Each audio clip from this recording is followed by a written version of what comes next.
Pada soal nomor 31, diketahui hasil uji beberapa larutan, dan yang ditanyakan adalah larutan mana yang mengandung glukosa. Untuk larutan yang pertama, yaitu larutan P, direaksikan dengan reaksi Fehling dan menghasilkan endapan merah bata. Nah, reaksi Fehling di sini adalah uji untuk mengetahui adanya gula reduksi. Dan reaksi positifnya akan menghasilkan endapan merah bata. Kemudian untuk yang nomor 2, larutan Ki, direaksikan dengan larutan iodin sehingga menghasilkan warna biru. Nah, larutan iodin di sini adalah untuk menguji ada tidaknya suatu polisakarida. Dan hasil uji positifnya akan menghasilkan warna biru. Kemudian yang ketiga yaitu larutan R, direaksikan dengan reaksi Tollens menghasilkan endapan cermin perak. Di sini reaksi Tollens digunakan untuk menguji adanya gula reduksi.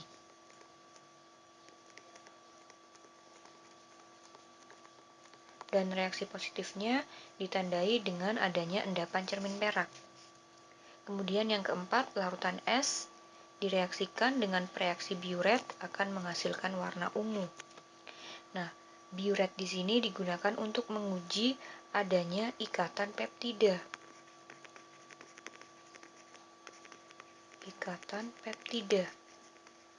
Dan uji positifnya ditandai dengan adanya perubahan warna merah muda sampai ungu. Kemudian kita kembali ke soal yang ditanyakan, yaitu larutan yang mengandung glukosa. Jadi dapat kita simpulkan ya bahwa larutan yang mengandung glukosa adalah larutan nomor 1 dan nomor 3. Maka jawaban yang tepat adalah P dan R, yaitu D. Untuk soal nomor 32, di sini diketahui larutan CaOH2 yang memiliki konsentrasi 0,01 m sebanyak 100 ml dan yang ditanyakan adalah pH dari larutan CaOH2 ini. Nah, untuk mengetahui harga pH dari suatu larutan, maka kita perlu menganalisis dulu larutan apakah ini termasuk asam atau basa, kemudian kuat atau lemah. Jadi, CaOH2 ini merupakan larutan basa yang bersifat kuat, itu basa kuat, sehingga rumusnya adalah menggunakan OH- untuk mencari pH-nya. Jadi rumusnya OH- sama dengan molaritas senyawa dikalikan valensi basanya. Nah, setelah kita mengetahui harga OH-nya, kemudian dapat langsung mencari harga pOH-nya dengan cara min log konsentrasi OH-. Setelah itu,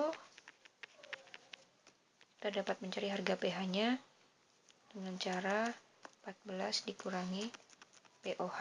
Nah, di sini adalah langkah kita dalam mengerjakan soal seperti ini. Baik, kemudian kita langkah awal adalah mencari harga OH-nya. Rumusnya adalah M dikali valensi basanya. Molaritas senyawa CaOH2 yaitu 0,01, sedangkan valensi basa di sini maksudnya adalah berapa banyak jumlah atom OH di larutannya. Jadi CaOH2 ini apabila diuraikan akan menjadi Ca2+ dengan 2 OH-. Nah, 2 itulah yang disebut dengan valensi basa. Ini adalah valensi basa.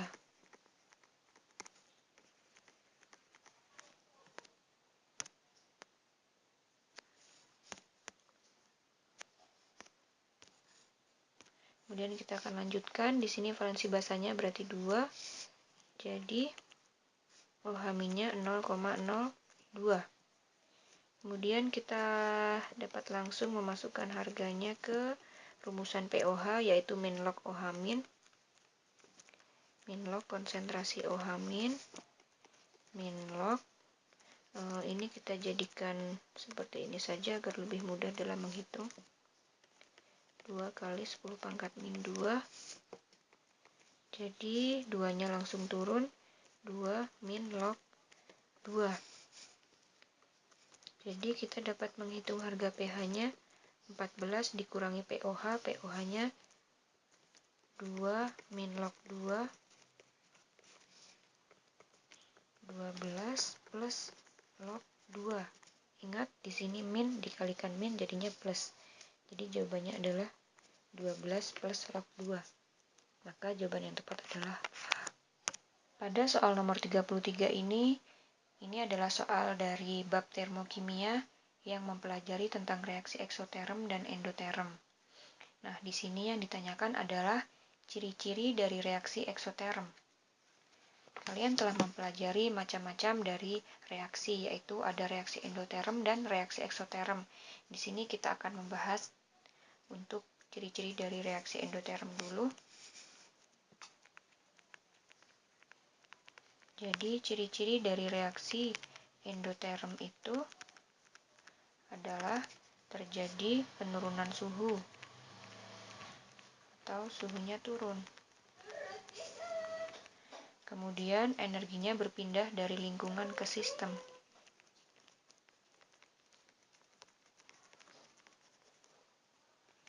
Delta H-nya berharga positif atau lebih dari 0. Nah, ini merupakan ciri-ciri dari reaksi endoterm, sedangkan ciri-ciri dari reaksi eksoterm sebenarnya adalah kebalikannya dari endoterm, yaitu terjadi kenaikan suhu. Kemudian energi berpindah dari sistem ke lingkungan. Dan delta H-nya bertanda negatif atau kurang dari 0. Nah, dari sini sudah dapat kita simpulkan jawaban mana yang benar, yaitu jawabannya adalah B. Suhunya naik, perubahan entalpinya negatif, dan kalor berpindah dari sistem ke lingkungan. Pada soal diketahui gambar sel volta dan harga energi potensial sel standar dari Zn dan Sn. Dan yang ditanyakan adalah diagram sel yang paling tepat untuk menggambarkan proses tersebut, yaitu diagram sel di sini maksudnya adalah notasi sel atau nama lainnya notasi sel. Jadi ingat bahwa notasi sel itu dapat kita tuliskan anodenya terlebih dahulu, kemudian yang dipisahkan oleh jembatan garam, kemudian katode. Ingat bahwa anode itu tempat terjadinya oksidasi dan katode adalah terjadi reduksi. Nah, bagaimana kita menentukan anode dan katode di sini? Jadi dilihat dari harga E0 masing-masing sel atau harga potensial standar masing-masing sel, di mana unsur yang memiliki E0 lebih besar itu dia adalah bertindak sebagai katode. Jadi di sini E0Zn dan E0Sn dia E0Sn lebih besar sehingga Sn bertindak sebagai katode dan Zn bertindak sebagai anodenya. Kemudian kita kembali ke notasi sel di sini. Jadi yang ditulis duluan adalah anodenya, sehingga yang di sebelah kiri itu pasti anodenya. Di sini yang bertindak sebagai anode adalah Zn, maka dapat kita tuliskan notasi selnya Zn. Kemudian yang bertindak sebagai katode adalah Sn. Nah, dapat kita tuliskan reaksi notasi selnya seperti ini, sehingga dapat disimpulkan bahwa jawabannya adalah B. Pada soal diketahui garam KCN NH42 sulfat atau amonium sulfat, NaNO3 atau natrium nitrat, dan garam natrium karbonat atau Na2CO3. Yang ditanyakan adalah garam yang dapat terhidrolisis sebagian dan bersifat basa, yaitu sebelumnya untuk mengerjakan soal ini maka kalian harus mengetahui macam-macam dari hidrolisis. Jadi hidrolisis itu ada 3, yaitu yang pertama adalah hidrolisis total. Jadi hidrolisis total ini komponennya adalah dari larutan lemah dengan lemah. Kemudian sifat penentunya yaitu tergantung dari harga Ka dan Kb. Ingat bahwa larutan lemah itu pasti memiliki harga tetapan asam atau basanya. Jadi nanti sifatnya ini bergantung pada harga Ka dan Kb, mana yang lebih besar itu yang menentukan sifatnya. Kemudian hidrolisis sebagian. Hidrolisis sebagian ini terdiri dari campuran dari larutan kuat dengan larutan yang lemah. Sifat penentunya adalah dilihat dari yang kuat. Jadi misalkan ada campuran asam kuat dengan basa lemah, maka sifatnya adalah asam, karena yang menang adalah asamnya, yang kuat adalah asamnya. Kemudian tidak terhidrolisis.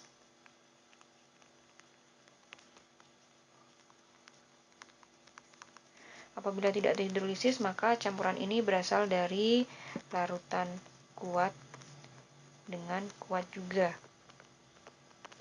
Sifat larutannya adalah netral, karena sama-sama kuat. Nah, di sini garam-garam ini sekarang kita identifikasi. Garam KCN apabila kita reaksikan atau kita urai yaitu menjadi K+ dengan Cn-. Nah, K+ di sini berasal dari basa kuat yaitu KOH. Sehingga kita bisa tuliskan di sini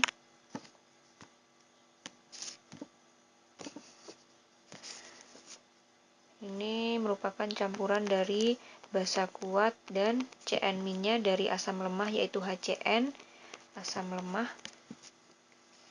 Sehingga apabila campurannya dari basa kuat dan asam lemah itu berarti termasuk dari hidrolisis sebagian dan sifatnya adalah basa karena yang kuat adalah basanya. Jadi jawaban yang pertama betul. Kemudian yang kedua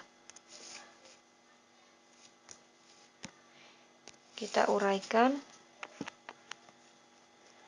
NH42 sulfat jika diuraikan yaitu menjadi 2NH4 positif dan SO42-.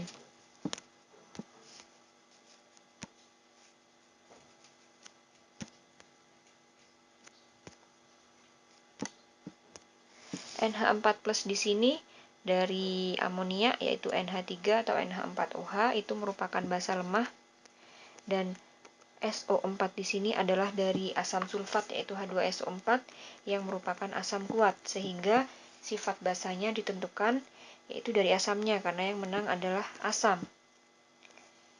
Jadi yang menang adalah asamnya.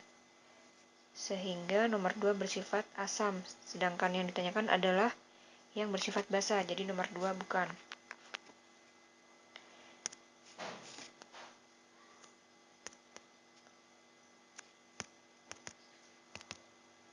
Kemudian untuk NaNO3 apabila diuraikan akan menjadi ion Na+ dengan ion NO3-. Nah, di sini Na+ dari larutan NaOH yaitu larutan basa kuat dengan NO3- ini adalah larutan asam kuat yaitu HNO3. Nah, apabila campurannya berasal dari basa kuat dan asam kuat jadi sama-sama kuat, dia tidak terhidrolisis. Jadi sifatnya adalah netral. Maka bukan pilihan jawaban yang tepat. Kemudian selanjutnya yang nomor 4 yaitu garam natrium karbonat apabila kita uraikan menjadi 2Na positif dan CO3 2-.